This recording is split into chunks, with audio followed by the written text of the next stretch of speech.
Halo Sobat Joker, kembali lagi bersama saya Jelas Joker yang akan mereview beberapa saham yang layak direview menurut Sobat Joker Trader. Terdapat 20 emiten yang layak dipantau. Lalu ada 4 emiten tambahan yang saya pikir menarik untuk dipantau di minggu depan. Dan bagi teman-teman yang ingin melihat review yang ingin saya sampaikan, harap menonton hingga selesai ya. Sebelumnya, jika teman-teman tertarik dengan ulasan saham yang saya lakukan, bisa like, komen, dan subscribe channel YouTube ini, atau juga bisa bergabung di grup Telegram dan lini masa Stockbit, yang linknya saya sudah sediakan di deskripsi video ini. Baik, langsung saja kita mulai review yang akan saya berikan. Posisi ISG di sini membentuk pola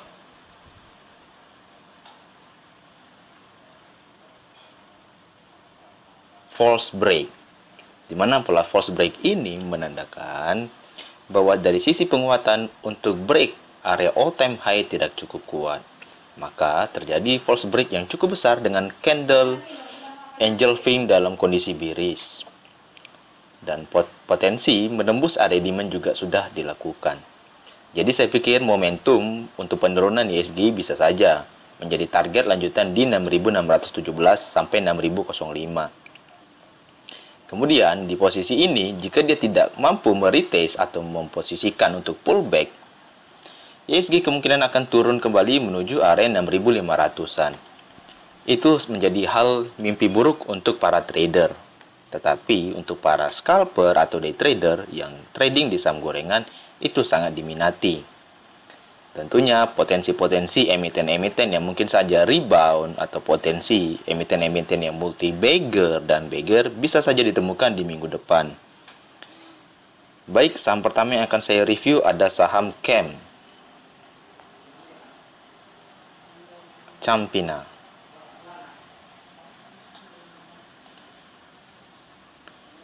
Posisi emiten CAM di sini masih bergerak di area range demand, saya pikir di 298 sampai 294. Potensi break bullish ada di dua area, di 316 dan 330. Potensi taking profit bisa mencapai area 340 dan 374 ya. Dan ini merupakan pola yang biasanya menjadi habit saham Campina. Ketika dia membuat pattern, dia break, konsolidasi, dan kemungkinan besar di sini dia akan membentuk area pattern. Tetapi kita belum tahu bentuk apa patternnya. Secara MACD dan RSI sendiri masih mengindikasikan akumulasi, tetapi dari tren volume transaksi masih cukup kecil. Layak diminati jika dia mampu bergerak di angka 316 atau di 330. Selanjutnya ada saham Icon. Posisi saham Icon di sini sedang meretest area bearish channelnya menjadi area support dan cukup kuat, di mana ada posisi pullback dan penguatan mencapai +1 ya. Selama dia bergerak di area range demand 106 dan 104, layak diminati untuk taking profit di 117 dan 123. Secara MACD dan RSI sendiri masih mengindikasikan akumulasi dengan tren akumulasi yang mengalami pelemahan. Jadi saya pikir layak diminati dulu untuk wait and see atau watchlist di saham Icon. Selanjutnya ada saham IATA. Posisi IATA di sini bagi teman-teman yang tertarik, saya masih mempertimbangkan untuk entry di area 57 dan 54. Secara MACD dan RSI sendiri juga masih mengindikasikan distribusi. Layak dipantau memang untuk lakukan buy uniqueness di area tersebut. Mengapa? Karena dari risk and rewardnya masih cukup terjaga. Selanjutnya ada saham SCMA.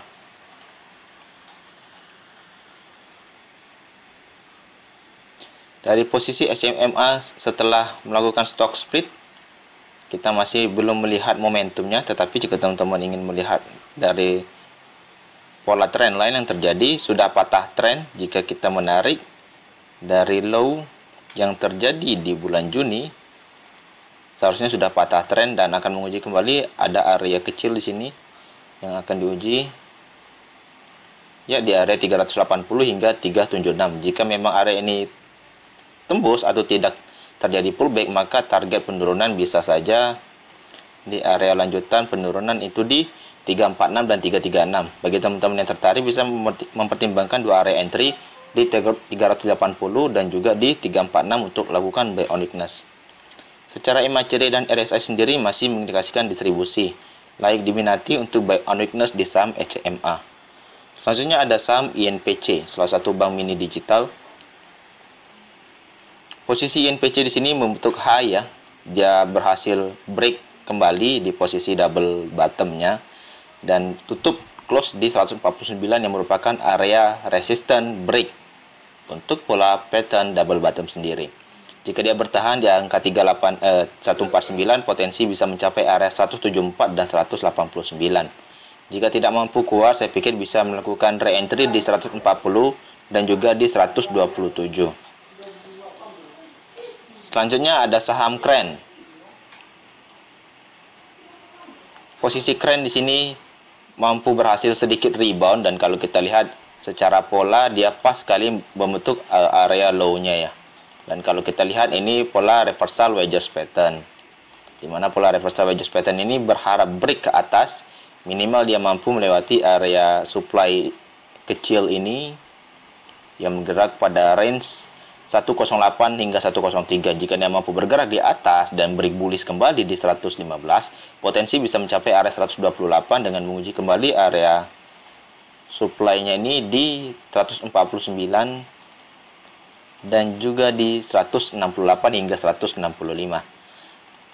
Secara MACD dan RSI sendiri masih mengindikasikan distribusi ya, tetapi like diminati jika Kren mampu bertahan melewati area supply-nya di 108. Selanjutnya ada saham Hoki.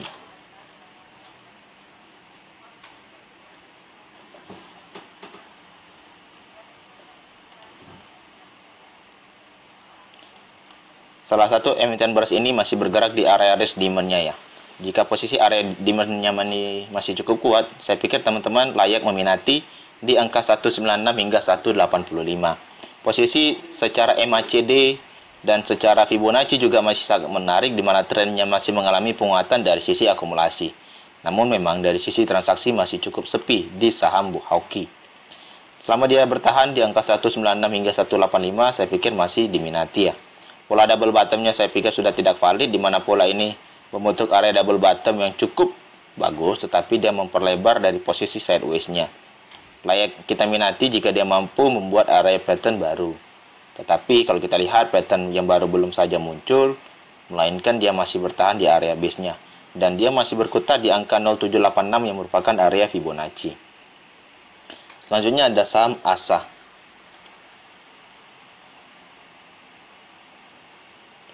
Posisi ASA di sini masih bertahan di atas demand-nya, saya pikir di 2940 sampai 2900. Posisinya masih cukup kuat di area tersebut. Jika tidak cukup kuat, kita bisa menunggu di area 2720. Selama polanya saya pikir masih cukup uptrend dan belum patah ya.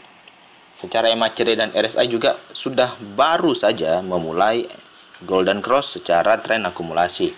Layak diminati jika teman-teman tertarik atau sudah entry. Saya pikir kalau kita tarik secara Fibonacci, maka targetnya bisa mencapai area 4540 atau di 4240 ya. Untuk target kenaikan jika dia mampu melewati area high 4000-nya. Selanjutnya kita akan membahas saham fast trade yang teman-teman sering bingung mengapa ada saham multi bagel dan bagger hampir di 2 minggu dan 1 minggu. Salah satunya kalau kita lihat dari contoh candle ini ya, saham emiten kayu. Jika teman-teman tertarik bisa mempertimbangkan area 64 dan 62. Posisi yang akan membentukkan dia akan bergerak tinggi, minimal dia harus melewati area supply-nya ini yang cukup besar di 72 hingga 69, dan mampu juga melewati area high yang sudah diuji beberapa kali di range 84 hingga 82. Secara pola mengapa dia bisa uptrend cukup keras? Saya pikir mengapa? Karena di sini ada supply gap, di mana supply gap ini bisa menjadi pancingan terdekat untuk pergerakan saham kayu ke depannya. Jika teman-teman tertarik bisa memperhatikan area range buy di 64 hingga 62 dengan harapan dia mampu melewati area break bullish di area supply 84 hingga 72. Secara MACD dan RSI sendiri sudah memulai indikasi akumulasi. Jadi saya pikir like diminati untuk saham kayu ke depannya. Lalu ada saham kedua yang untuk emiten calon multi bagger, saya pikir ada Tefas, di mana posisi Tefas di sini sudah masuk area range demand-nya di 4630 dan 4510. Jika teman-teman ingat saham digital yang saya ulas sendiri, di mana area range banyak untuk kita lakukan swing. Ini sudah masuk area pertama ya. Jika teman-teman tertarik, sudah bisa entry dengan perhatian untuk menguji area supply-nya memang di 5160 sampai 4780. Jika dia mampu melewati area tersebut, saya pikir cukup optimis menembus area break supply di 6090 yang sudah diuji pada tanggal 4 Oktober dan tidak kuat. Potensi saya pikir menuju area high-nya saja di 8080. Secara MACD dan RSI sendiri sudah mengindikasikan akumulasi dari volume distribusi yang sudah sangat lemah, tetapi memang dari sisi volume transaksi cukup kecil. Masih diminati saham Tefas ke depannya jika teman-teman tertarik untuk saham digital. Lalu ada saham yang sudah jalan, Digital Media Tama ya, atau DMMX.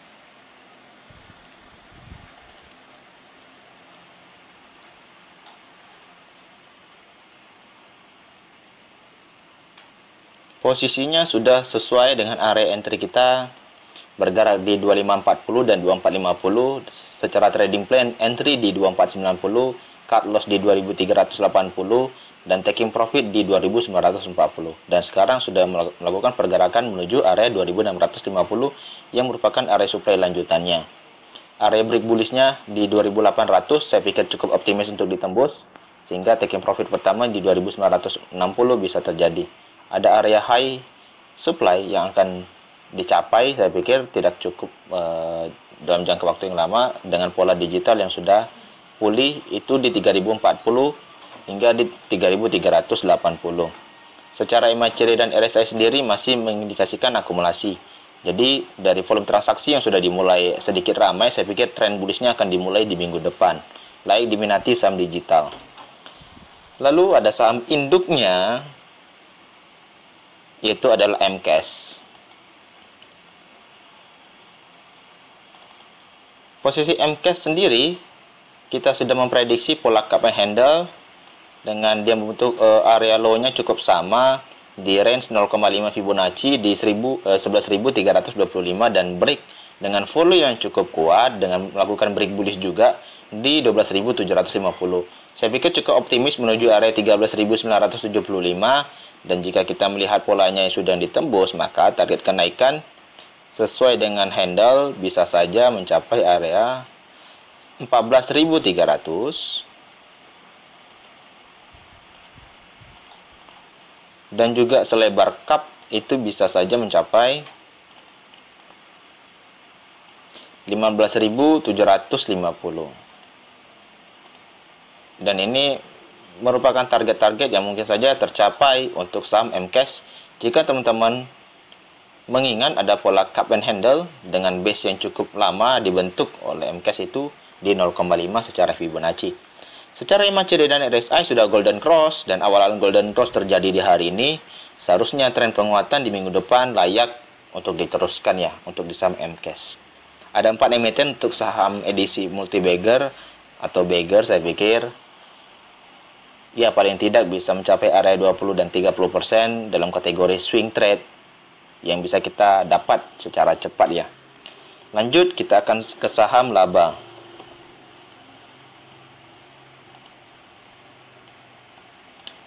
Posisi laba di sini masih bertahan di atas 198, saya pikir masih diminati ya. Dan masih bergerak di angka 189 yang merupakan pertahanan terakhir di saham laba. Secara MACD dan RSI masih mengindikasikan akumulasi secara bertahap. Jadi selama dia belum melewati area 210 atau di atas 222, masih belum banyak meminati saham laba ini. Lalu ada saham EKAD. Posisi EKAD juga kalau kita lihat ada gap yang mungkin saja akan direbut ya. Supply-nya itu di 1585 dan ada area supply yang sulit sangat ditembus. Kalau kita lihat, kita tarik, dan cukup besar juga range-nya di 1550 hingga 1510. Secara MACD dan RSI baru saja melakukan golden cross juga, tetapi dari volume transaksi seharusnya volume seperti ini masih sepi ya, atau dari bid offer-nya sangat tipis. Jika teman-teman tertarik untuk saham EKAD, bisa mempertimbangkan untuk breakout terlebih dahulu untuk entry, atau jika teman-teman memang ingin entry bisa menunggu di area range buy ini di 1470 hingga 1460. Jika dia bergerak di bawah 1400, teman-teman bisa mengambil opsi cut loss. Mengapa? Kecenderungan dia membentuk area base di bawahnya kembali bisa saja. Atau bisa menaikkan posisi di 1445 layak juga jika teman-teman ingin cut loss dengan batasan yang risknya dekat. Lalu ada saham BVIC. Bank mini digital ini hari ini cukup volatil. Dimana volatil yang saya maksud, dia lagi-lagi menguji area supply-nya di 189 hingga 185 dan tidak dijebol juga. Jika teman-teman tertarik, saya masih mempertimbangkan untuk entry di bawah saja di range 152 hingga 148 untuk retest. Secara MACD dan RSI sendiri masih mengindikasikan akumulasi, tetapi belum diminati secara banyak jika dia mampu melewati area 189 atau paling tidak kita lakukan buy on weakness di area bawah di 152. Selanjutnya ada saham BGTG.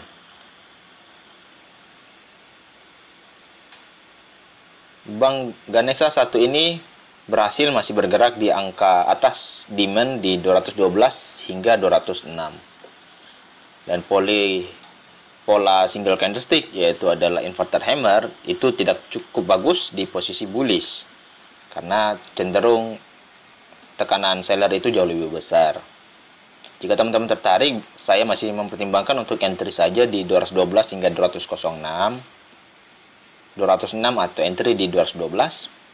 Paling tidak area demandnya cukup kuat. Dengan fast trade saya pikir selama ada area supply yang tidak cukup kuat ditembus area 236 bisa kita jadikan fast trade untuk saham BGTG. Secara MACD dan RSI masih mengindikasikan akumulasi dan layak diminati jika teman-teman entry di area 212 hingga 206. Selanjutnya ada saham BANK. Posisi BNK di sini sudah berhasil break bullish dengan pola cup and handle kita di 2580 untuk target breaknya. Posisi yang akan diuji kembali area 2850 hingga 2810. Area break bullish pertengahan di area 3100, di mana momentum area 3100 ini akan mempermudah jalan BANK Bank Aladin ini menuju area supply yang sudah di retest namun tidak cukup tembus di 3900. Kita yang memiliki averaging di bawah cukup menikmati saja momentum saham BANK, salah satu emiten swing trade di Sobat Joker Trader. Kita berdoa saja dia mampu melewati area 3100 dengan cepat. Selanjutnya ada saham BAPA.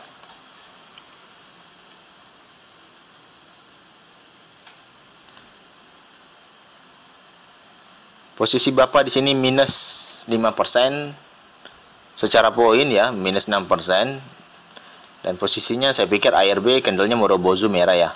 Dan saya pikir tren penurunan bisa saja terjadi. Jika teman-teman ingin entry kembali di saham BAPA, saya pikir bisa mempertimbangkan entry di bawah saja di range 60 hingga 58. Jika memang ARB kembali, kalau kita atur tren penurunannya, saya pikir hanya membutuhkan 12 sampai 13%. Saya pikir 2 kali ARB bisa saja untuk ada pantulan kembali ya. Secara MACD dan RSI juga wajar-wajar saja mengalami distribusi dengan volume akumulasi untuk bullish itu sangat lemah. Jadi lagi diminati jika dia mampu bergerak di bawah 60 untuk saham BAPA. Selanjutnya ada saham CPRO. Emiten ini sangat banyak diminati karena baru-baru saja membuat heboh dunia persahaman scalper. Dan kalau kita lihat dari pola candle seperti ini saja, kita perlu ambil time frame yang lebih kecil ya. Time frame yang lebih kecil. Nah, posisi yang rebound pernah terjadi itu di range 67 dan 66.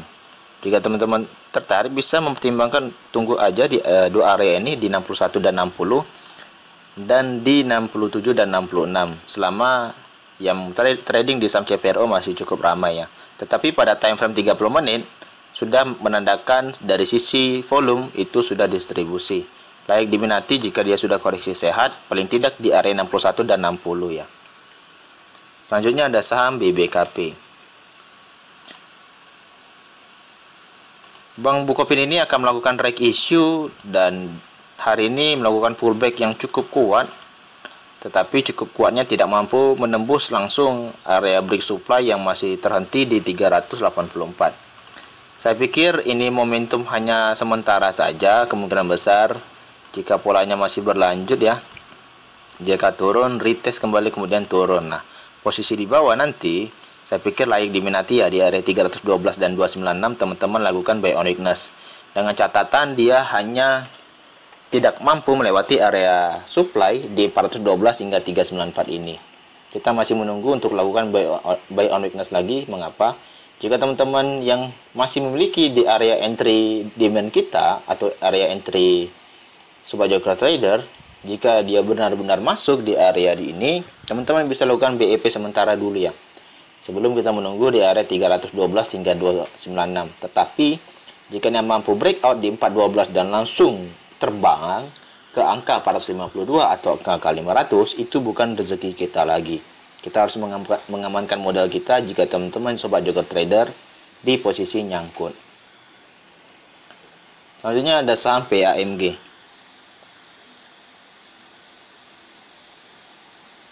Posisi PAMG di sini sudah taking profit sesuai dengan area supply-nya di 106. Dan saya pikir jika teman-teman tertarik bisa mempertimbangkan area 91 dan 88 saja untuk entry. Secara MACD dan RSI baru saja golden cross dengan volume yang cukup besar. Seharusnya dia mampu bergerak di angka 106 besok ya. Untuk saham PAMG. Dan kalau kita hapus, area supply yang akan diuji ada di 114 dan juga di 128. Jika teman-teman ingin entry bisa mempertimbangkan area low-nya tadi di 93 hingga 91 atau paling tidak sampai 91 layak diminati ya untuk saham PAMG. Selanjutnya ada saham BIPP. Teman-teman mungkin sangat tertarik untuk saham gocapan. Saya masih memiliki cara yang sama. Perhatikan saja jika entry di area 55 dan di 52. 52 teman-teman bisa memperhatikan area entry ini saja. Untuk taking profit bisa di 60. Untuk area terdekat kita main fast trade saja untuk saham gocapan. Lalu juga ada di 64. Secara MACD dan RSI masih mengindikasikan akumulasi, tetapi dari tren volumenya masih cenderung sideways. Selanjutnya ada saham ATAP.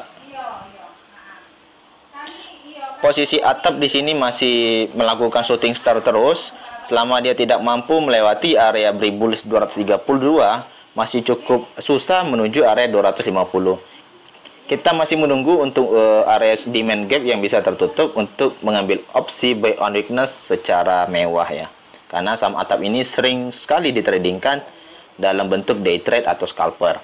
Dari volume MACD dan RSI sendiri masih mengindikasikan akumulasi.